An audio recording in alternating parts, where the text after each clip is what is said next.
Hijau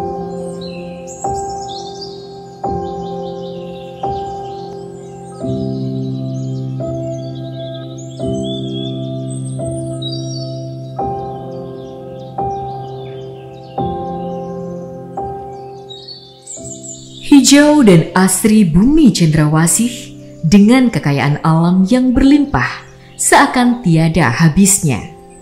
Flora dan fauna hidup berdampingan menjaga kelestarian alam nan megah.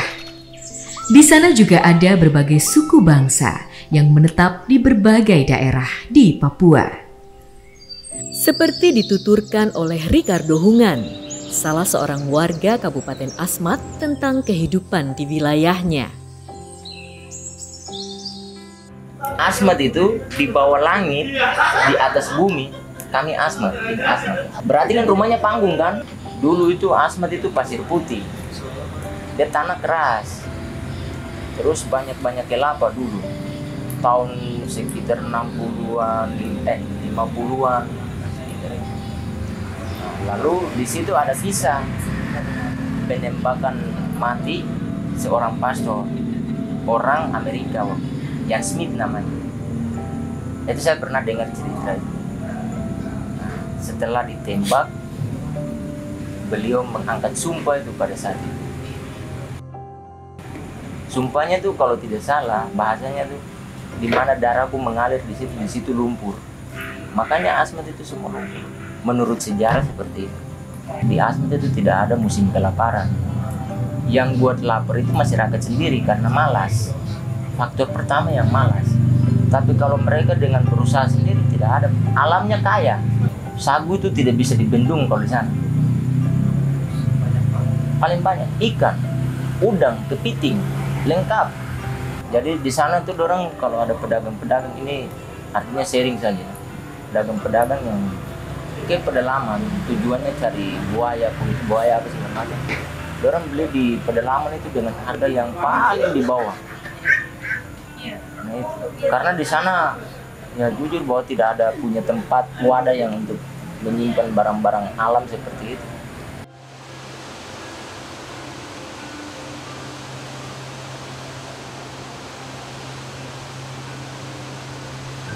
Meskipun memiliki kekayaan alam yang megah, namun rakyat pedalaman Papua mengalami berbagai masalah sosial. Salah satunya adalah sulitnya aksesibilitas menjadi salah satu penyebab lambatnya perputaran perekonomian bagi mereka. Transportasi yang tidak mudah didapatkan membuat mereka tidak bisa dengan mudah menjual hasil produksi atau hasil bumi mereka. Sementara potensi ekonomi yang dimiliki Papua sangatlah besar.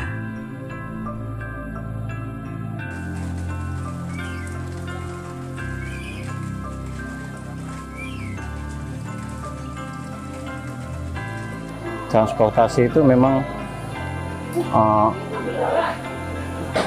ada, cuman ya memang kalau dari pemerintah pembagiannya itu per kelompok.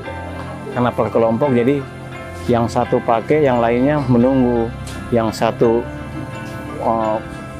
pergi mencari atau ini, yang lain mesti menunggu lagi karena memang keterbatasannya fiber yang dikasih.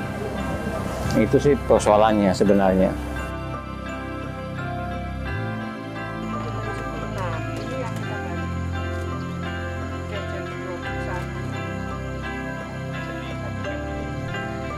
Masalah sosial Papua tidak lepas dari perhatian Menteri Sosial Tri Risma hari ini atau akrab disapa Mama Menteri yang sangat memperhatikan kondisi wilayah timur Indonesia, khususnya daerah yang sulit dijangkau.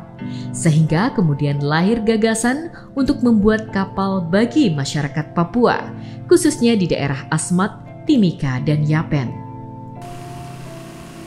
Untuk memulai gagasan tersebut, Menteri Sosial melalui Direktorat Pemberdayaan Komunitas Adat Terpencil dan Kewirausahaan Sosial Kementerian Sosial melakukan kolaborasi bersama Direktorat Riset dan Pengabdian Masyarakat Institut Teknologi 10 November Surabaya dan Universitas Cendrawasih di Jayapura, sehingga terciptalah gagasan membuat kapal berbahan dasar fiber.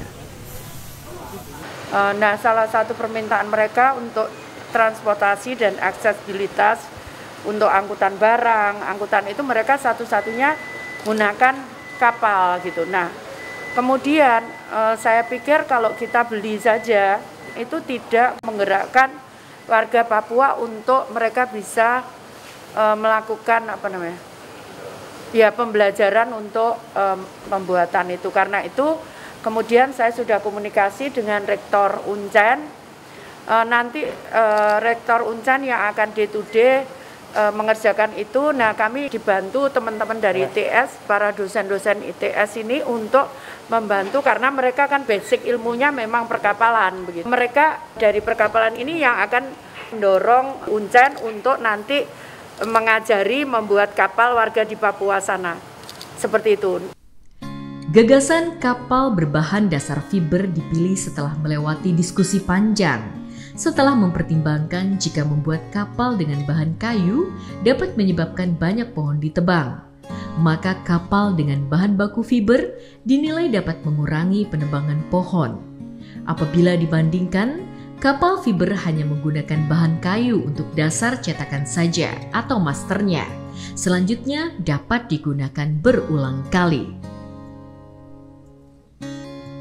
Pelatihan pembuatan master kapal dilakukan di halaman Gedung Teknik Perkapalan Institut Teknologi 10 November, Surabaya.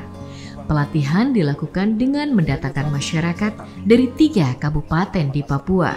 Masing-masing sebanyak 5 peserta dilakukan selama 10 hari dari tanggal 1 hingga 10 Juni 2022. Selama pelatihan mereka tinggal di dalam asrama di lingkungan kampus.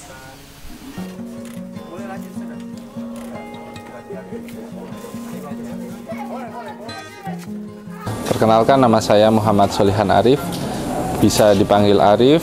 Saya di sini sebagai dosen pengajar teknik perkapalan. Di kegiatan ini saya sebagai instruktur atau pelatih untuk kegiatan pelatihan pembuatan kapal fiberglass. 2 minggu kita adakan pembuatan kapal gitu ya. Nah, dari situ proses sampai kapal ini jadi. Jadi kapal yang sudah dibangun itu dari mereka sendiri ya. Jadi rasa memiliki terhadap kapal tersebut itu ada ya. Kita coba membangun skema yang sama. Jadi mulai dari cetakan, kemudian kapal itu dibangun oleh mereka. Persaudaraan antar peserta itu sudah terbentuk, kemudian dengan para pelatih itu juga sudah terbentuk dan mereka sangat semangat sekali. Nah, mereka sangat senang dan saya yakin bahwa peserta ini sudah mendapatkan apa yang kita harapkan. Mereka harapkan ilmu juga insya Allah sudah terserap, tinggal pengaplikasian saja. Jadi saya harap di sana nanti teman-teman peserta bisa mengaplikasikan ilmunya yang sudah didapatkan. Pembuatan kapal ini dimulai dengan pemahaman materi desain dan pengenalan instruktur. Selanjutnya, para peserta langsung terjun ke lapangan dengan metode belajar diikuti dengan praktek. Peserta dari Timika, Asmat, dan Yapen sangat antusias dalam mengikuti pelatihan ini. Mereka mengikuti pelatihan ini dari awal hingga selesainya master kapal yang akan dilakukan pencetakan fiber setelah mereka kembali ke Papua. Cesar Alberto Riburi, Alvan Bewer, dan Eli Wayeni adalah 3 dari 15 peserta workshop yang membagikan pengalamannya ketika melakukan pelatihan. Maksud dan tujuan kami ke sini untuk mengikuti pelatihan ini karena memang di Papua kalau untuk fibernya sangat dibutuhkan sama masyarakat dan kami pada umumnya belum terlalu paham dan juga belum tahu material yang sering digunakan untuk fiber itu bahan-bahannya apa-apa saja. Kami belum terlalu paham, jadi kami berterima kasih sekali sama Ibu Menteri karena kebijakannya Ibu Menteri sehingga kami ini bisa tiba di Surabaya.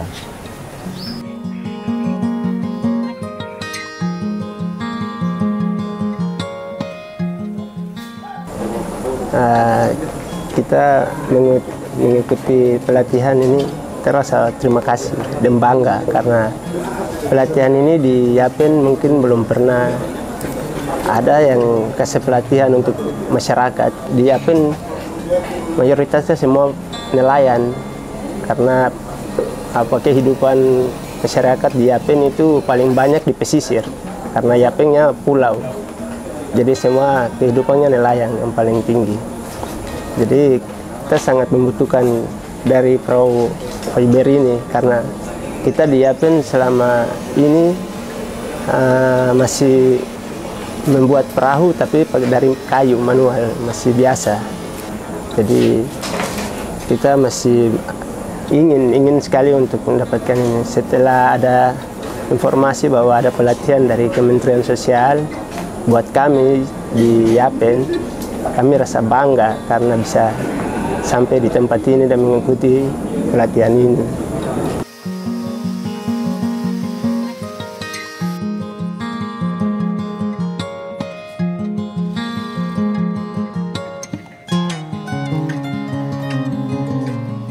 Saya sendiri tidak merasa susah, kesulitan pun tidak, saya senang sekali. Awalnya saya berpikir ini kita masuk di satu universitas yang bergengsi ya, boleh dikata. Kok tiba-tiba kami bisa ada di sini dengan taraf pendidikan yang sangat minim. Kami bisa bertemu dengan para dosen, para ketua departemen perkapalan di mana sudah menerima kami sebagai keluarga. Saya sangat berterima kasih.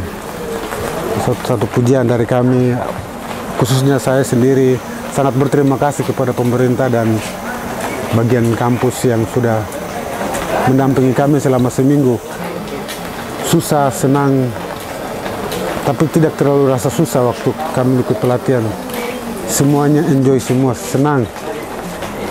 Ada tawa, ada makanan kita makan bersama, ada rokok kita bisa bersama-sama. Suatu kebahagiaan tersendiri.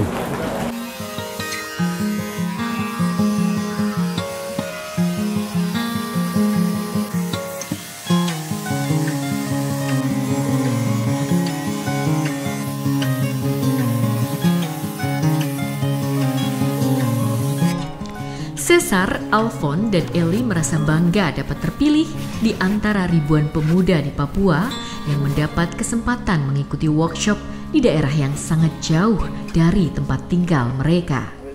Terbitlah harapan baru untuk mereka setelah mendapatkan workshop ini.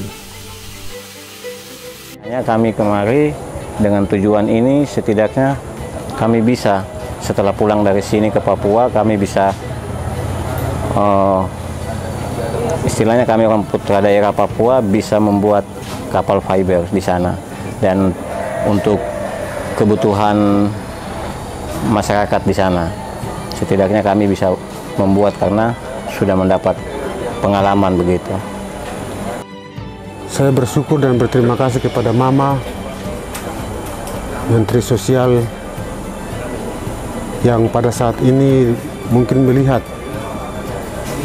anak-anak di Asmat, di Papua, lebih khusus kami di Asmat, mungkin sangat tersentuh dan sangat sayang kepada kami, anak-anak di Asmat. Mama selalu, kadang Mama itu menangis kalau waktu di sana, melihat situasi masyarakat yang begitu susah, masalah transportasi. Mama datang memberikan sentuhan, dan saya juga tidak menyangka bahwa kegiatan pembuatan fiber yang kita jalankan selama 1 minggu ini bisa terjadi. Dan saya sangat berterima kasih kepada Mama dan kru, khusus kepada pemerintah Republik Indonesia yang dimana sudah melihat dan sudah menyapa kami di Asmat.